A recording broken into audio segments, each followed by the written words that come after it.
Fala campuseiros, beleza? Tudo bem? Aqui quem tá falando é o Túlio, com o meu lindo chapéu aqui, agradecendo o pessoal da Tinfoil Hat aí que tá organizando aí a questão, né, com relação aos problemas que a gente teve aí na Campus Party desse ano, de 2019 aqui em São Paulo. Pois bem, eu criei aí um formulário para que todo mundo, se possível, possa, né, fazer os registros da sua reclamação, mandando para a gente URLs sobre de cada um dos problemas que teve.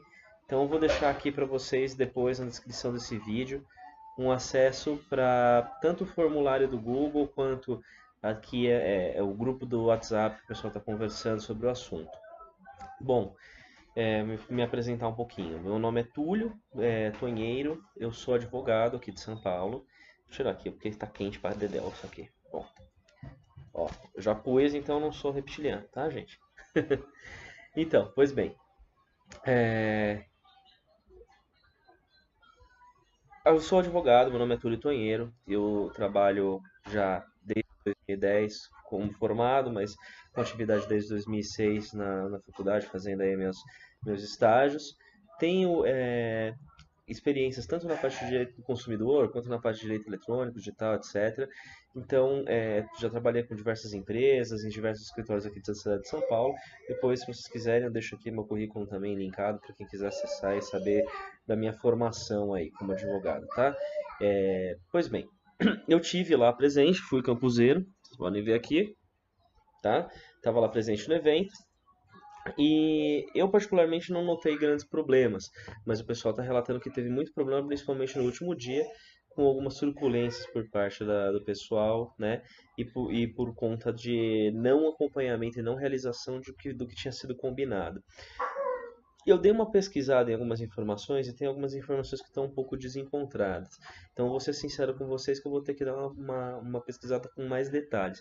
Como isso daqui está sendo feito meio de pronto, meio rápido, teria que ver mais detalhes especificamente com relação a algumas regras do evento e com relação a algumas regras de como é que as coisas foram lidadas. Mas, vamos resumir aqui aos casos e ao que, se tudo estiver certinho, de acordo com o regulamento, de acordo com o que está sendo dito na reclamação, então eu vou dar aqui o meu parecer jurídico com relação ao que pode ou não ser feito. Pois bem, a pessoa falou de furtos, né? A própria organização estava lá disponibilizando ferramentas de segurança para que os furtos não ocorressem. É verdade que um evento desse tamanho, a questão de furtos ela pode acontecer problemas nesse sentido. E eles mesmo avisam para você tomar cuidado com o seu próprio equipamento. Mas também é verdade que eles tinham um esquema de segurança muito focado, muito forte, com todos os equipamentos controlados, com entrada e saída controlada e com regras de revista para entrada e saída desses equipamentos. Então, os furtos que aconteceram, eu vejo que a gente entra num que a gente chama, em termos de direito, de teoria do risco do negócio. Essa cabecinha aqui é da minha filha, que está curiosa vendo o que está acontecendo na tela do computador, tá, gente? É, Você quer brincar com o chapéu? Brinca com o chapéu, então, filho. Então, pois bem, então na teoria do risco do negócio, o que a gente fala? Quando uma empresa assume um risco de um determinado negócio, ela tem a obrigação de cobrir qualquer problema decorrente desse risco. Exemplo que você pode falar, por exemplo, uma empresa de cartão de crédito, que você tenha o seu cartão de crédito clonado, por exemplo, e alguém consiga acesso à sua senha, alguma coisa do tipo, e aí é o caso da gente fazer aí uma, uma reclamação, uma ação para poder reaver qualquer gasto, qualquer dispêndio que tenha sido feito. Voltando, desculpe, tive que dar uma pausa. Então, voltando.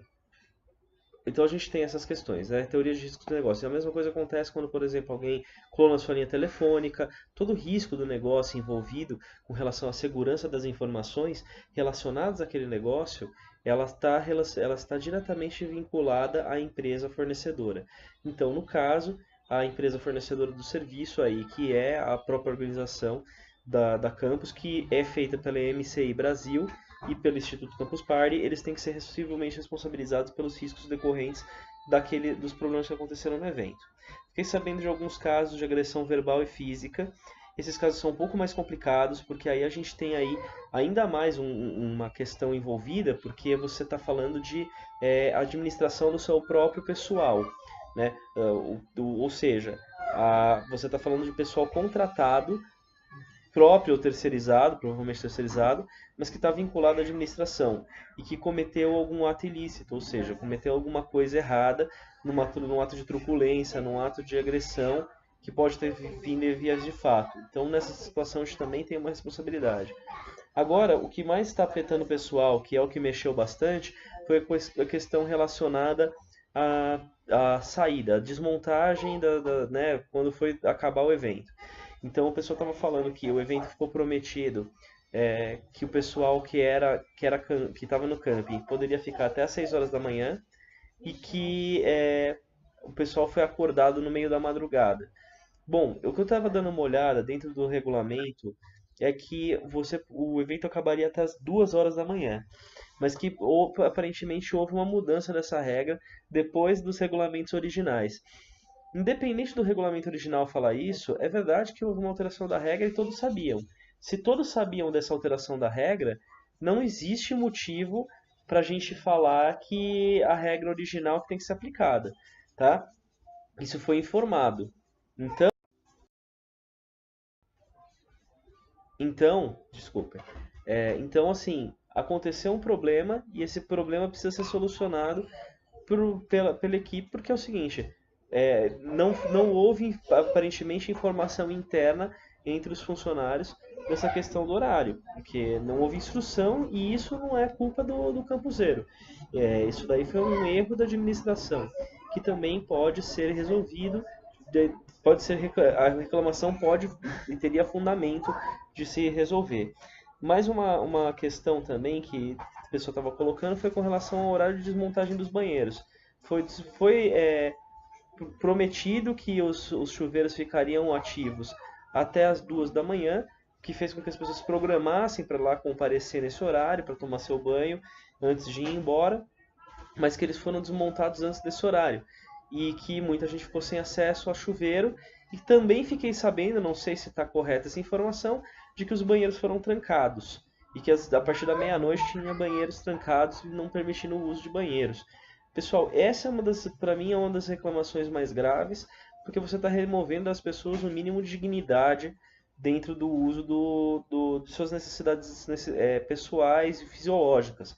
Isso é um absurdo, tá? Então, eu estava dando uma acompanhada, vi que o pessoal tem registro disso aí, é bem chocante. Oi, filha, você quer dar oi, pessoal? Sobe aqui. Quer dar oi? Dá oi. Tá, essa daqui é pequenininha, tá, gente? Então, e temos também uma outra questão que eu vi, que também, e essa para mim eu acho que é uma das mais problemáticas, não é nem a questão da desmontagem em tirar a disponibilidade de serviços, como por exemplo internet ou energia elétrica. Para mim, eu acho que o maior problema disso tudo foi o perigo, o risco por qual as pessoas foram expostas. Eu vi uma foto aí de pessoal que estava desmontando alguns equipamentos que estavam pendurados e eles desmontaram em cima das barracas de gente dormindo e tal. Isso é extremamente perigoso. Os funcionários já estão expostos a um perigo nessa desmontagem. Há quem diga quem está lá embaixo, quem é o público em geral que está lá sendo exposto a esse perigo de eventualmente o cara cometer um erro e cair um equipamento ali, machucar alguém. Foi um risco absurdo. Esse para mim foi o mais chocante, provavelmente. Tá, então eu queria deixar aqui para vocês que sim, tem relatos muito importantes e dá para justificar uma demanda de indenização movida por quem tiver sido abalado por conta desse evento, tá? Por conta dessa situação. Para como você vai se comprovar que você foi abalado por isso? Principalmente você demonstrando com fatos, com provas, o que você tiver.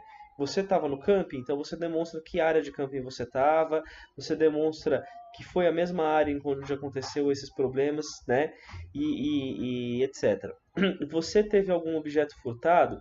Se você tem que fazer um boletim de ocorrência, é obrigatório você fazer um boletim de ocorrência para poder fazer esse tipo de reclamação, porque tem que fazer o acompanhamento, tem que ter uma justificação jurídica, tá? Quem não fez aqui, deixa eu dar uma olhadinha, que eu vou ser sincero, eu sou advogado civilista e eu acredito que não tem problema vocês fazerem boletim de ocorrência de furto aqui em São Paulo pela internet. Vamos dar uma olhadinha aqui, ó.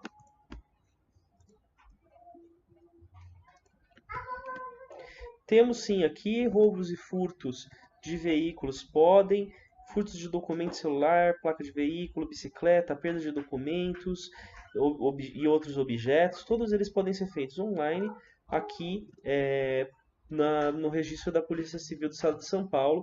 Eu vou deixar no link da descrição, na descrição desse vídeo um link para quem tiver sofrido algum tipo de problema como esse, fazer a ocorrência. O que é que não dá para fazer online? Você não consegue fazer registros de agressões, crimes de violência, tá?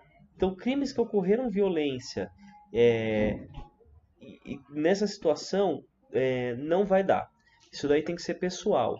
Então, principalmente quem estiver aqui em São Paulo, se aconteceu alguma violência, alguma agressão, tem que vir até a delegacia. Eu não sei dizer como é que ficaria, como eu disse para vocês, eu sou advogado civilista, como é que ficaria para fazer o registro de ocorrência em outros estados, em outros lugares, outras cidades, em razão dessa questão. Só um segundinho, galera. Para que fique claro, gente, a pausa, minha filha estava usando os ímãs da geladeira para ficar riscando a minha parede. Bom, parte boa de ser pai. Bom, continuando. Então, caso tenha acontecido crimes com agressão, teria que ser feito o registro. Confesso para vocês que não tenho a formação para isso, mas vou conversar com uma colega advogada criminalista para ver como é que a gente faria e se dá para fazer o registro da ocorrência em outros estados, na sua cidade, da sua residência, para que vocês não tenham nenhum problema aí com essas questões, esses crimes que tenham acontecido violência. Entendam, principalmente agressões físicas, quem sofreu agressão física, que eu ouvi falar, tá bom? Então vamos lá. Falando um pouquinho sobre como processar. Depende. A verdade é bem essa, depende. Depende do que vocês toparem fazer. Tá? Eu sou advogado, eu moro aqui em São Paulo, eu estou me dispondo a poder trabalhar. Quem quiser processar, poder trabalhar e ajudar as pessoas aqui. Logicamente, é o meu serviço, mas aí eu vou fazer o seguinte, para que não fique pesado para ninguém, a gente faz um negócio com base em percentual de êxito, que é um tipo de trabalho que o advogado pode fazer. Mas vamos falar um pouquinho sobre meios de processo, tá? Só avisando aqui. Então vamos lá. Formas de processar. Vocês podem entrar com processo tanto com a Justiça Comum quanto os juizados especiais. Qual que é a diferença? Basicamente, o alcance e a seriedade que o processo vai tomar. Quando a gente está falando de juizados especiais, você tem que entender que é um processo mais simples, com juízes normalmente mais jovens e que eles têm um pouco menos tempo de carreira, um pouco menos de preparo. Então aquela pessoa, filha, tira a cabeça aqui, vai. Um pouco menos de preparo e eles vão tentar resolver de uma forma mais simplificada. Não existe uma colheita muito grande de provas, mas o que dá para fazer, por exemplo, é prova testemunhal. É o que dá para fazer no juizado especial. Tá? Dá para juntar documentos também. Então, o juizado especial ele tem um benefício de que até 20 salários mínimos vocês não precisam de advogado, basta vocês apresentarem seu processo junto a um dos juizados especiais que tem atendimento pessoal do local da sua residência, ou vocês podem, com até 40 salários mínimos, fazer com advogado, só que não pagando nenhuma custa processual. Essa é a parte boa do processo nos juizados especiais. Ele não tem nenhum custo inicial. O custo é zero e ele vai correr o processo ali. Como eu falei para vocês, a parte ruim é a fragilidade que você tem com relação aos juízes. Tem uma questão também de que se todo mundo fizer o processo disseminado, você vai ter vários juízes trabalhando numa mesma reclamação relacionada a Campus Party. Enquanto, se na contrapartida, eu já vou explicar, a gente consegue unificar esses processos, deixar tudo na mão de um juiz só, que vai ver e vai ter o registro de todas as ocorrências e vai poder ter uma solução mais unificada, atendendo a todas as pessoas. Pois bem, Outras questões do juizado especial. Embora ele não tenha custas, se você tiver que recorrer, aí sim você vai ter que pagar todos os custos processuais e ainda você corre um risquinho, né? Um risco de, caso você perca seu recurso, você tem que pagar honorários, que é o valor do advogado para a parte contrária, né? Eu só estou de olho para minha filha aqui para ver se ela não vai riscar a parede de novo. Bom, pois bem. Isso também vale para a justiça comum, mas só no juizado especial é só em caso de recurso, tá? Para recurso, você precisa de um advogado. Qual que é a diferença de você ter ou não um advogado? Eu falo para as pessoas que sei lá, advogado é como um tatuador. Você não vai no tatuador mais barato para fazer uma tatuagem que você quer que fique bonita. Aquela tatuagem vai ficar marcada na sua pele no resto da vida. Então, você tem que procurar um advogado bom que vai poder trabalhar bem para você, vai fazer um processo bem fundamentado e vai correr atrás da sua situação até o final. É, é importante ter advogado porque ele é o profissional da área. Você não vai pegar uma agulha com tinta e vai fazer na sua própria pele, que o desenho pode sair uma caca. Então, são essas questões que essas são as importantes, a relevância de se ter um advogado cuidando do seu processo. Também comparo com o médico. Você faz automedicação, às vezes pode dar certo. Às vezes você pode estar mascarando um sintoma e ter um problema lá na frente. Ou às vezes você está tomando a medicação errada e pode ter um problema muito grave por conta dessa própria medicação. Então, ter um advogado é importante. Ah, não quero pagar um advogado, mas gostaria de ter uma defesa de um advogado no processo. Legal, você tem como. Você demonstrando que você não tem capacidade financeira para poder pagar um advogado, você pode procurar a defensoria pública da sua região, tá? Eu não vou colocar link de todas as defensorias públicas aqui, porque todo mundo o Campus Party é um evento nacional, mas eu deixo aí para vocês pesquisarem, porque cada defensoria tem uma forma de vocês cadastrar e pedir esse auxílio, que aí você vai ter um advogado para tocar o seu processo, tá? Pois bem, agora vamos pensar o seguinte, não, Túlio, eu tenho capacidade financeira, quero entrar com processo com o meu advogado, quero entrar na justiça civil, porque vai ser mais forte, eu vou ter uma capacidade maior de provas. Qual que é a parte boa disso tudo? Pois bem, então eu quero pegar um advogado. Eu vou contratar meu advogado, advogados trabalham de formas diferentes. Como eu estava falando, eu posso simplesmente não cobrar nada de vocês no começo e cobrar um percentual de êxito no final, tá? Percentual de êxito significa o seguinte: a gente vê o quanto você ganhou no processo e um percentual vai para o advogado. Isso é uma forma normal de trabalho. Ou o cara vai lá e te apresenta um valor, você paga para ele, pronto, morreu o assunto, tá? Isso é uma forma que você tem, duas formas normais, mais comuns que você tem de contratar um advogado no Brasil. Você precisa de um advogado para entrar na justiça civil. Você não pode entrar sozinho. Você pode entrar na justiça civil com o auxílio da defensoria pública. Então, quem quiser pode buscar essa defensoria. Porém, qual que é a diferença com relação do juizado especial para a justiça comum em relação ao local do processo? Enquanto o juizado especial permite que você entre no processo fora da sua residência, ou seja, no lugar que for mais perto de onde você mora, na justiça civil ele tem que ser, em regra, no domicílio do réu, ou seja, no lugar onde você tem a sede ou a casa, né, onde a pessoa mora, que está sendo processada. Qual que é o benefício para uma situação como essa que a gente está aqui? O benefício quando você entra com um processo e eles têm causas muito parecidas, o que costuma acontecer é que eles sejam processados com um mesmo juiz, porque ele já vai saber de todo o caso, ele já vai conhecer casos muito parecidos, similares, então se unifica. Isso é comum, eles unificarem todos os processamentos de casos parecidos com o mesmo juiz, para que as decisões sejam coerentes dentro da justiça, que haja uma maior coerência e regularidade entre as decisões. Parte boa disso daí: quando a gente unifica todas essas demandas, a gente vai ter mais força para que o juiz entenda melhor os problemas, ele entenda as peculiaridades de cada caso, ele já vai conhecer as provas que ele já vai ter pego em outros processos. O que vai acontecer chegando uma enxurrada de processos com o mesmo juiz, ele vai falar, com certeza vai olhar, putz, olha o que aconteceu alguma coisa estranha. O que permite que o juiz também tenha um pouquinho mais de cuidado e carinho, até mesmo para poder condenar, saindo uma condenação, a chance de outras condenações saírem é muito maior, juntas, né? Porque ele já vai entender, né? Já vai falar assim, olha, já tem um antecedente, um mau antecedente aqui dessa empresa, né? Então eu já vou aplicar condenação igual eu fiz em outros casos, tá? Numa situação como a gente está falando, as chances de condenação são bastante altas.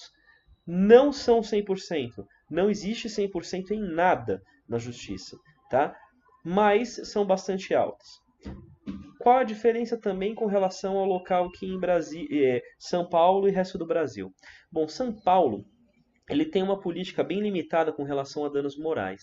Se vocês tiverem interesse na reparação de danos morais, né, aí já é um pouquinho mais complicado. Pelo seguinte, aqui em São Paulo a gente já tem mais ou menos uma média. Aplica-se em média, uma média aí de condenação de danos morais de R$ 5.000. Se vocês se sentem legitimados a receber mais, vocês podem até receber aqui em São Paulo mesmo, mas existem maiores chances se vocês tentarem entrar com a ação nos seus próprios estados, que aí só vai dar para fazer isso em juizados especiais. Porém, como eu disse, são R$ 5.000 que são mais ou menos garantidos, tá? E mais ou menos, como eu disse, não é 100% de chance, mas se der dano moral, normalmente é esse valor que vai dar. E a forma de a gente poder sustentar isso, existem muitas decisões, o São Paulo costuma trabalhar com a jurisprudência, que é a média de decisões, né, o registro de decisões anteriores, então fica um pouquinho mais fácil nesse sentido. Tá? O que também dá para fazer nesse sentido é unificando o diálogo, fazer uma tese mais forte, todo mundo dividindo provas. Então dá para vocês, mesmo que não sejam um único advogado, vocês procurem outros advogados aqui em São Paulo, a gente pode se associar e se montar aqui para poder trabalhar nesse projeto conjuntamente, para que todo mundo se ajude dividindo informações e dividindo provas, tá? Outra coisa com relação à justiça civil. Embora a justiça civil tenha custos desde o início, né, os custos não são tão altos assim em São Paulo. Existem verbas, né, processuais que são muito mais caras em outros estados. Em São Paulo, para você poder entrar com uma ação, é 1% do valor da causa no início e 4% em fase recursal, se você precisar recorrer. Não é tão caro assim, comparado com muitos outros estados do quais eu tenho um pouco de experiência. Outra coisa legal, São Paulo é totalmente digital, o processo é totalmente eletrônico. Então, o que nos permite aí você ter um acesso melhor ao seu processo, você, no seu estado, vai conseguir acesso ao seu processo, e você, na Justiça Civil, tem uma outra coisa que eu acabei esquecendo de falar. Na Justiça do Juizado Especial, 90% dos casos exige que você esteja presente em audiências, mesmo quando você tenha provas que já são suficientes para resolver o processo. Então, normalmente os caras estipulam uma audiência de conciliação e uma audiência de instrução, que é uma audiência que é feita para você colher testemunho. Então, conciliação para você tentar chegar em um acordo e instrução para você colher eventuais provas que se façam necessárias. Já na Justiça Civil, essas audiências são totalmente opcionais e não exigem o necessário comparecimento da parte no processo. Ou seja, vocês contratarem um advogado aqui em São Paulo, ele pode comparecer por você sem problema nenhum e você não precisa estar presente. Tá? Então tem essa flexibilidade que a Justiça Civil traz. Você precisando recorrer na Justiça Civil, você tem maior chance, maior amplitude de recursos. Você tem uma chance, um espaço melhor para você poder conversar com desembargadores caso seja necessário e dar uma chance de sucesso em demandas um pouco maior, porque você vai ter mais ferramentas para trabalhar. Costuma ser. Não dá para falar, se você perguntar para mim qual que é mais rápido, eu não vou te responder isso porque simplesmente não tem regra. Existem juizados especiais que são extremamente rápidos. Existem juizados especiais que demoram 2 anos para poder julgar um processo. Ou às vezes julga rápido na primeira instância, recorre e passa 3 anos esperando o recurso passar. Na Justiça Civil é a mesma coisa. Eu tenho 2 processos pessoais que eu já entrei, que eu precisei entrar. Eu pego um exemplo. Um caso foi com relação à entrega de imóveis no meu casamento, o outro foi quando eu comprei um carro que estava com defeito. No processo de imóveis, eu demorei aproximadamente uns 7 meses para resolver o processo. Foi bem rápido, até. Agora, já no processo envolvendo o carro, demorou quase um ano para sair a sentença e a gente sabe que vai ter recurso e eu não faço ideia de quanto tempo vai demorar o recurso. Eu tenho o caso de um cliente de atraso de entrega de um imóvel que ele comprou, que ele está há 3 anos em fase recursal. Então, é só para vocês terem uma ideia de como não existe uma regra. Depende um pouco da gente ter sorte de cair com um juiz que seja rápido, ou, se em caso de recurso, com um desembargador que não tenha não enrole muito. Isso vale para qualquer estado também, tá, gente? Estou só falando aqui para que fique claro para vocês. Vale para qualquer estado da federação. Agora, dado esses pontos, eu vou dar aqui a minha opinião. Eu acho que vocês deveriam fazer o processo na justiça civil. E não é nem porque que eu estou falando para vocês entrarem comigo, não. Se vocês preferirem, vocês podem ir para o juizado especial com os advogados ou sem advogado na sua região, não tem problema nenhum. Agora, quando a gente está falando de justiça civil, o benefício que eu acho que é mais importante de fato é essa união dos processos. Vai chegar uma enxurrada de processos de uma vez, que vai cair provavelmente para o mesmo juiz ou para um grupo de juízes muito próximos, né? Porque eles todos vão ser relacionados à mesma sede. Então aqui a gente pode escolher qualquer uma das sedes aqui. O Instituto Campus Party ele está no bairro da República, aqui em São Paulo. Isso daqui iria para o Fórum Central de São Paulo, tá? Já o MCI ele está no Brooklyn. E eu não sei dizer onde é que vai ser. Peraí, eu vou ver agora já para vocês aqui. Onde seria a competência aqui?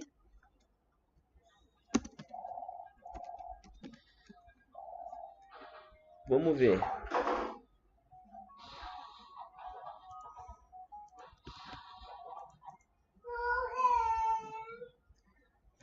A Rua Jorge Ons, que é o lugar onde fica a sede da MCI Brasil, que é a organizadora, ela fica no Foro de Santo Amaro, que é um foro relativamente pequeno, não é um foro muito grande, o que é muito bom, tá? Então ela fica no Foro de Santo Amaro e dá para todo mundo entrar com processo lá. Tem algumas varas só no Foro de Santo Amaro, não são muitas, e o que permite com que, caso mesmo que caia com mais de um juiz, vão ser poucos juízes conversando entre si. Vale muito a pena nesse sentido, para que todo mundo possa dividir então essas informações. Então é o seguinte, pessoal, essa mais ou menos é uma descrição que eu estou passando muito rapidamente do caso. Então eu vou colocar para vocês na descrição aqui do vídeo o formulário do Google, tá? Para vocês poderem fazer o registro das suas reclamações, para a gente ter uma espécie de censo, para que a gente possa ter uma ideia da situação. Vou deixar aqui também para vocês o grupo do WhatsApp criado pelo Team Foil Hat, tá? Pessoal do Team Foil Hat, para que vocês possam participar de conversas e discussões.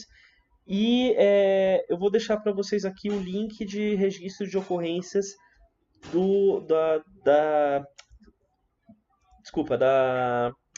Polícia Civil do Estado de São Paulo, tá bom?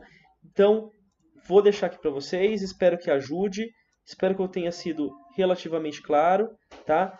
Agora, tudo isso daqui, depois, até posso fazer um vídeo complementar indicando os artigos do Código de Defesa do Consumidor que são aplicáveis nessa situação, para vocês poderem ler. Mas se vocês tiverem também interesse em dar uma batida de olho no Código de Defesa do Consumidor, vou deixar linkado, tá? O site com a lei completa. E a gente vai se falando. Se vocês quiserem falar comigo, vou deixar também aqui o meu Twitter, que eu vou responder mensagens diretas por lá, tá bom? Falou, galera. Até mais. Obrigado.